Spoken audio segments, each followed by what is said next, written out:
When you start learning to fly gliders, there can be a bewildering number of requirements.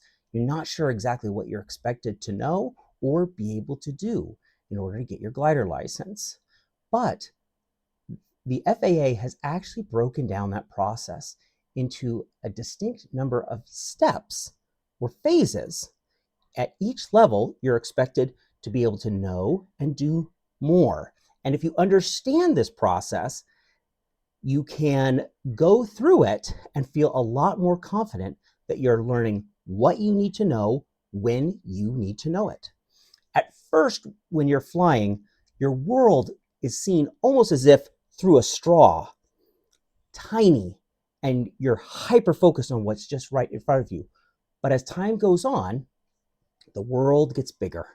Not only does it get bigger around your aircraft, but then you begin to understand the flying world beyond your airport and how to go different places. This can be broken down into 3 distinct steps. Pre-solo phase, where you're just learning to fly the aircraft and getting ready to fly by yourself for the first time. Your solo phase, where you're flying by yourself, getting all of your requirements taken care of for your license, and then your check ride prep phase, where you are fine-tuning your knowledge and your maneuvers so that way you can sit down with an FAA representative for your check ride. The FAA also provides a blueprint at each step of the way. So during the pre-solo phase, the blueprint is listed in the Federal Aviation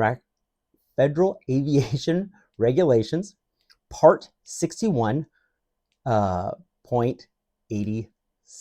That's what we call the FARs, the Federal Aviation Regulations. You'll learn the simple fact of flying, how to take off, fly on the aero tow or on the winch, how to fly around once you're up there, and then how to land safely under both normal and crosswind conditions, how to make turns in both directions. For some reason, this is specified in the regulations that you have to be able to turn in both directions. I guess that's the federal government. You learn how to control your airspeed. You learn about how to stall the aircraft and also how to avoid it when you don't want to do it. And you'll also begin learning beginning thermaling techniques. Your world is starting to open up, so that way you are able to control your aircraft and safely fly it in the air. Before you solo, you'll need to complete an open book pre-solo exam.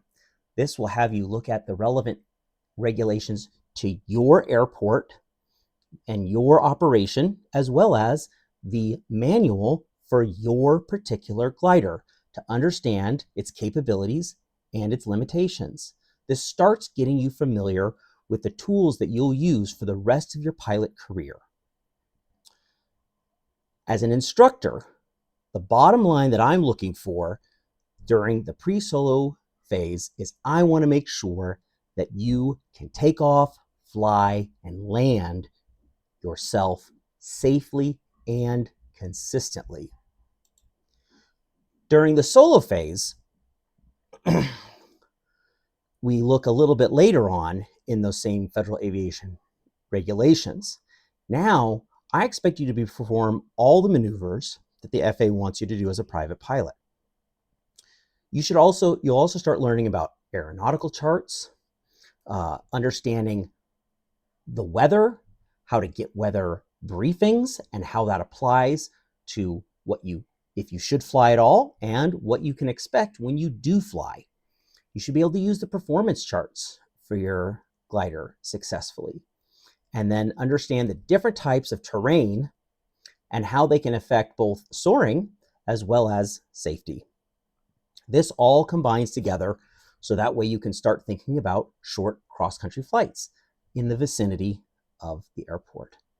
Okay? Now, one of the big moments once you're solo, as you see here, here's Phil, a person, he's actually a professional helicopter pilot who has thousands of hours of helicopters, but came to me to be able to learn to fly something beyond just helicopters. He's from Australia.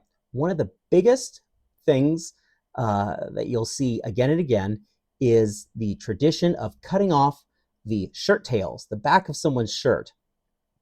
The old tradition was that when, in the old biplane days, when a instructor would sit directly behind the student, before the advent of radios, to get the student's attention, the instructor would pull on the back of the shirt of the student to be able to tell them, hey, turn right, hey, turn left, climb or descend.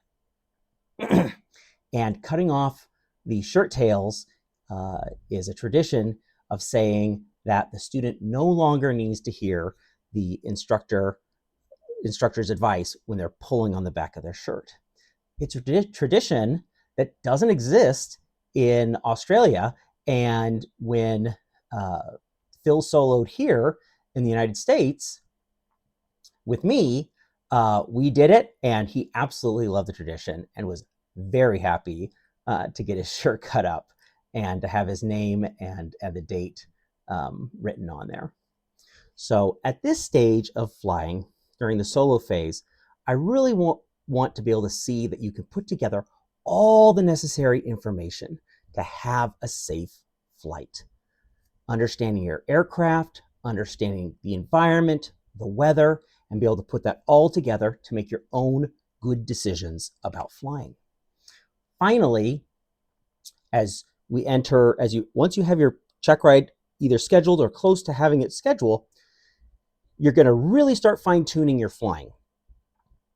The FAA has a practical test standard. You'll hear it called the PTS. They're going to be replaced soon with a newer format of fundamentally the same thing called the Airman Certification Standards, or ACS. We're doing our final preparation for the FAA check ride. I call this the pageant, because it's not just if you're a safe pilot. We know that you are because you've been flying solo by yourself. But now, not only can you do the maneuvers, but do you know how to present the maneuvers to the FAA examiner in the way that they want to see them? So that way, you're not just doing them, you're doing them crisply and precisely. When you answer the examiner's questions, whether it be about regulations, aerodynamics, how the different systems on your glider function, not only do you have the knowledge, but you know how to communicate that knowledge in a way that is what the examiner is expecting to hear. And that can be a little bit of a process to learn how to answer the questions and how to present the maneuvers, so that way the examiner is hearing everything they want to hear on the ground and that they need to understand to make sure you're a competent pilot, and also seeing you perform it that way. Now, before this, you'll also have to pass the FAA's knowledge test for the certificate, also known as the written test. And that is a closed book exam that you go to a testing center and take a formal exam for. Now, at this stage, I know that you can already fly yourself safely, but to get your license, the FAA wants to make sure that you can fly someone else safely, because once you have a license, they have put their stamp of approval on you that you will be able to take a passenger along with you, and that you will be able to keep both of you safe in the aircraft. You may never take another check ride for the rest of your life. The FAA wants to make sure that you are going to be safe with the knowledge and the skills that they expect you to have as either a private pilot or a sport pilot. If you found this discussion of the pilot license process useful, go ahead and subscribe down below. If you have any further questions, leave them in the comments down below and I will answer them.